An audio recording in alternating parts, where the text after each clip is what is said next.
नमस्कार दोस्तों, स्वागत है आप सभी का आरआरबी एनटीपीसी एग्ज़ाम 2020 के 29 दिसंबर की पहली शिफ्ट के प्रश्नों में डिस्कस करने के लिए। ठीक है, तो आज 29 दिसंबर की फर्स्ट शिफ्ट में जो भी प्रश्न डिस्कस किए गए थे उन सभी के महत्वपूर्ण प्रश्न डिस्कस करेंगे और ये प्रश्न 100% एक्यूरेट है, क्योंकि हमने ये प्रश्न आप ही लोगों से लिया है जो आप लोग एग्ज़ाम में जाके प्रश्न देते हैं उन्हीं में से। ठीक है, तो चलिए शुरू करते हैं।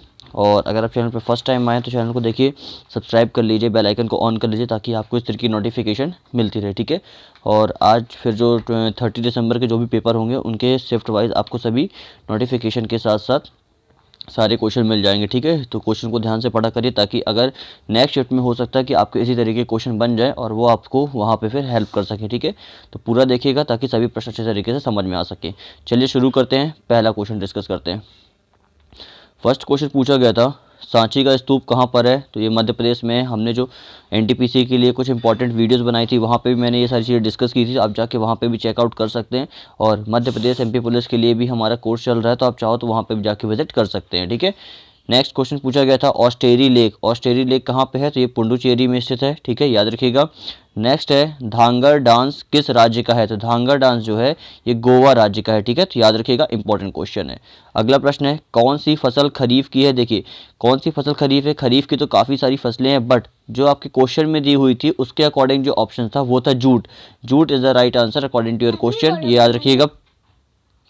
ओके, अगला प्रश्न है, फादर ऑफ मॉडर्न केमिस्ट्री कौन है? तो फादर ऑफ मॉडर्न केमिस्ट्री के नाम से किसे जाना जाता है? तो फादर ऑफ मॉडर्न केमिस्ट्री के नाम से एंटोनी लवोजियर के नाम को जाना जाता है। ठीक है, तो Antoine Lavoisier is the father of modern chemistry. ठीक है, तो याद रखिएगा। तो फादर ऑफ मॉडर्न केमिस्ट्री पूछा जाता है। फादर ऑफ हिस्ट्री, ठीक है, तो फादर ऑफ हिस्ट्री के नाम से जाना जाता है, इनको हेरोडोटस को कहा जाता है। ये भी याद रखिएगा, हो सकता है आगे पूछ ले, हेरोडोटस। अगले प्रश्न में चलते हैं। अगला प्रश्न पूछा गया था, अगला प्रश्न जो पूछा गया था ये था कि उत्तर पूर्व भारत से निकलने वाली शारदा नहर ये किस देश में बहती है? ठीक है, तो उत्तर पूर्व जो उत्तर पूर्व भारत से निकलती है, नॉर्थ ईस्ट से जो शारदा नहर निकलती है वो नेपाल से होकर बहती है। ठीक है, तो याद रखिए ना, इंपॉर्टेंट क्वेश्चन ये पूछा गया था। ठीक है, हो सकता है आपके एग्जाम में पूछ लिया जाए। अगला प्रश्न एक पूछा गया था कि राज्यसभा विशेष बहुमत द्वारा राज्य सूची के किस विषय पर लोकसभा को 1 वर्ष के लिए कानून बनाने के लिए अधिकृत कर सकती है? मतलब राज्यसभा किस विषय पर बहुमत जारी करके जो लोकसभा के 1 वर्ष तक के लिए कानून बनाने के लिए अधिकृत कर सकती है? तो ये राज्यसभा का ऐसा जो इम्पोर्टेंट बेनिफिट दिया गया है ये आर्टिकल 249 में दिया गया है। ठीक है, तो आर्टिकल 249 के अंदर ये जो इम्पोर्टेंट अधिवेशन दिया गया है तो ये याद रखिएगा, मोस्ट इंपॉर्टेंट है। ठीक है, अगले प्रश्न में चलते हैं, नेक्स्ट प्रश्न डिस्कस करते हैं। अगला प्रश्न पूछा गया था कि झांसी की रानी लक्ष्मीबाई के पति का क्या नाम था? तो ये पूछा गया था कल के एग्जाम में जो आपके इंपॉर्टेंट था। ठीक है, 29 तारीख में, तो गंगाधर राव। ठीक है, गंगाधर राव उनके हस्बैंड का नाम था। फिर पूछा जाता है कि झांसी की रानी जो थी वो कहाँ की महारानी थी? तो झांसी की थी। झांसी किस राज्य में आता है? ठीक है, किस ज़िले में आता है? तो ये ग्वालियर में आता है। और ग्वालियर कहाँ पड़ता है? तो एमपी में आता है। तो ये सारी चीज़ों को कोरिलेट करके याद रखिए ताकि सारी चीज़ें याद रहें। अगला प्रश्न पूछा गया था, narcotic drugs and psychotropic substances act ये कब लागू किया गया था? तो ये जो narcotic drugs and psychotropic substances act लाया गया था ये 1985 में लाया गया था।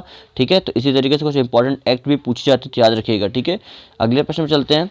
अगला प्रश्न पूछा गया था, छम मास्क डांस किस राज्य का है? तो ये छम मास्क डांस ये था, ये सिक्किम लद्दाख का है। तो जिन जिन ने सिक्किम लद्दाख ऑप्शन, ठीक है, मतलब अकॉर्डिंग टू जो भी आपका ऑप्शन हो कि लद्दाख दिया हो सिक्किम दिया हो, इन दोनों के जो भी ऑप्शन में से अगर आपने लगाया है तो वो बिल्कुल एक्यूरेट और करेक्ट आंसर था। ठीक है, तो याद रखना, छम मास्क डांस। ठीक है, तो डांस से रिलेटेड भी क्वेश्चन पूछ रहे हैं तो आप कम से कम हर स्टेट के एक एक डांस तो याद करके जाइए, हो सकता है वो पूछ लिया जाए। अगला प्रश्न पूछा गया था, ई बाइक गो के ब्रांड एम्बेसडर कौन है? तो ई बाइक गो इसके ब्रांड एम्बेसडर हरभजन सिंह है। ठीक है, हरभजन सिंह। और ब्रांड एम्बेसडर से भी एक क्वेश्चन पूछा जा रहा है तो हो सकते हैं तो कम से कम जो रिसेंटली 2020 के जो ब्रांड एम्बेसडर है उनके तो नाम आप याद कर लीजिए ताकि वो आपसे बन जाए।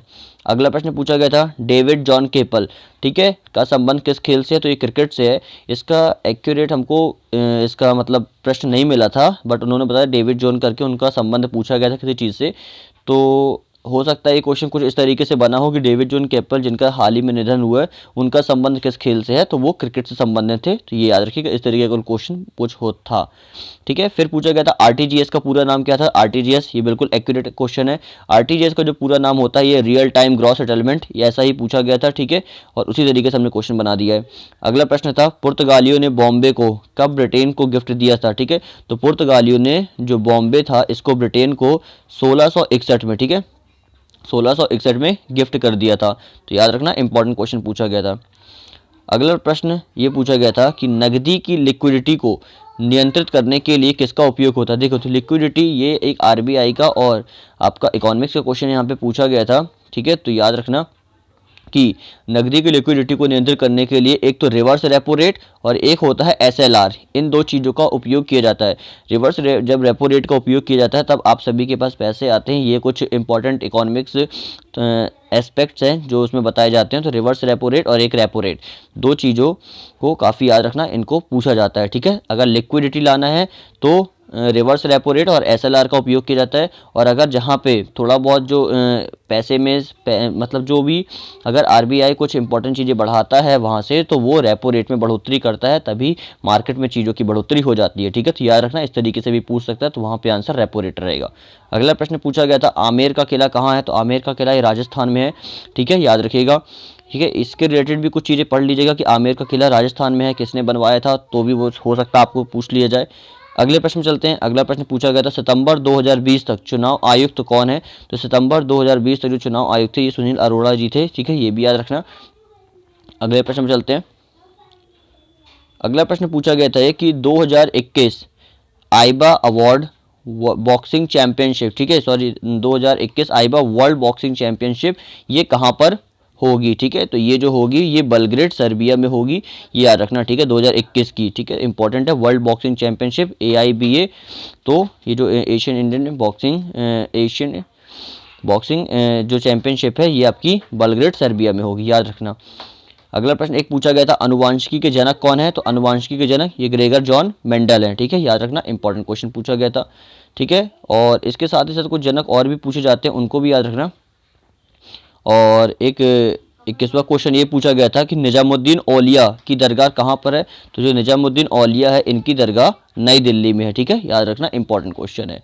अगले प्रश्न चलते हैं। अगला प्रश्न पूछा गया था वर्तमान 2020 आरबीआई के डिप्टी गवर्नर कौन है। देखिए, डिप्टी गवर्नर तो आरबीआई में 4 है। ठीक है, आप चाहो तो सर्च कर लीजिएगा गूगल पे, वहाँ पे एक होता है गवर्नर जो हमारे 23rd क्वेश्चन में पूछा गया था कि आरबीआई के 25th गवर्नर कौन है, शक्तिकांत दास हैं। तो एक शक्तिकांत दास हो गए और 4 होते हैं डिप्टी गवर्नर। ठीक है, उनमें से जो आपका राइट आंसर क्वेश्चन के अकॉर्डिंग था ये था डॉक्टर, ये इस तरीके से कुछ लिखा था, डॉक्टर MD पात्रा। ठीक है, डॉक्टर MD पात्रा थे, ये आरबीआई के डिप्टी गवर्नर है। ठीक है, ये अकॉर्डिंग टू क्वेश्चन था, बाकी 4 और हैं, आप उनका भी नाम याद कर लीजिए। हो सकता है उन चारों में से आपकी बार हो मतलब उन 3 जो बचे उनमें से आपका क्वेश्चन पूछ लिया जाए, तो याद रखने का इंपॉर्टेंट क्वेश्चन है। और फ्रेंड्स, तो फिर ये थे 23 क्वेश्चन जो पूछे गए थे आपके एग्जाम में। ठीक है, जो इंपॉर्टेंट थे, और हो सकता है आपके आगामी एग्जाम में फिर से रिपीट हो जाए, तो ध्यान से इसको पढ़ के ध्यान से पूछ लीजिएगा ताकि आपसे बन जाए। ठीक है, तो अगर आपको अच्छा लगा हो, ठीक है, सारी चीज़ें समझ में आ गई हो, तो अपने चैनल वर्ल्ड अफेयर ट्यूटर को सब्सक्राइब करके बेल आइकन को ऑन कर लीजिए ताकि सारे डाउट्स आपके क्लियर हो जाए। ठीक है, चलिए आज के लिए इतना ही। Thanks for watching and have a very good day.